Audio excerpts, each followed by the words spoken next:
अस्सलाम वालेकुम व्यूवर्स। आज मैं आप लोगों के लिए बहुत ही टेस्टी रेसिपी लेकर आई हूँ, बिल्कुल ठंडी ठंडी और रिफ़्रेशिंग।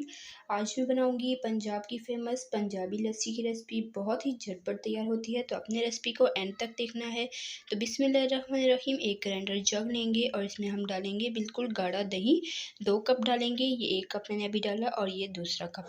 2 कप हमने ग्राइंडर जग में दही डालना है, बिल्कुल गाढ़ा आपने लेना है। और साथ ही हम इसमें पानी शामिल करेंगे जो कि हैं 2 कप। 1 कप ये भी शामिल किया और साथ ही इसमें जाएगा दूसरा कप। तो और साथ ही हम इसमें डालेंगे नमक जो कि है हाफ़ टी स्पून या उससे भी थोड़ा कम ले लें, जितना आपको पसंद हो अपने ज़ायके के हिसाब से। अब इसे अच्छे से हमने ग्राइंड करना है जब तक कि इसके ऊपर मक्खन नहीं आ जाता। मैं आपको चेक कराऊँगी। और आपसे रिक्वेस्ट है, अगर आपने मेरे चैनल को अभी तक सब्सक्राइब नहीं किया तो अभी सब्सक्राइब करें, साथ में मौजूद बेल आइकन को ज़रूर प्रेस करें ताकि आपको इसी तरह की मज़ेदार और आसान सी रेसिपी सबसे पहले फ्री में देखने को मिल सके।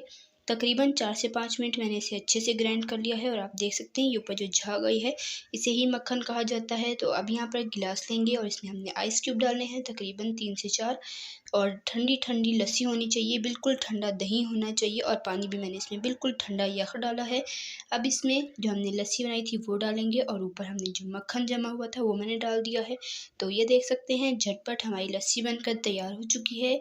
और हरे पुदीने के पत्ते से आप इसे गार्निश कर सकते हैं। तो माशाल्लाह अल्हम्दुलिल्लाह से हमारी पंजाब की फ़ेमस पंजाबी लस्सी बनकर तैयार हो चुकी है। अगर आपने मेरे चैनल को सब्सक्राइब नहीं किया तो अभी सब्सक्राइब करें ताकि आपको इसी तरह की मज़ेदार और आसान सी रेसिपी सबसे पहले फ्री में देखने को मिल सके। और वीडियो को ज़्यादा से ज़्यादा शेयर करें।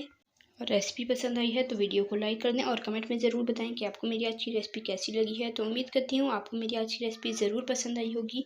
तो जल्द मिलेंगे नेक्स्ट वीडियो में, तब तक के लिए अल्लाह हाफ़िज़। अपना रखिएगा बहुत सारा ख्याल, दुआ में याद रखिएगा। अल्लाह हाफ़िज़।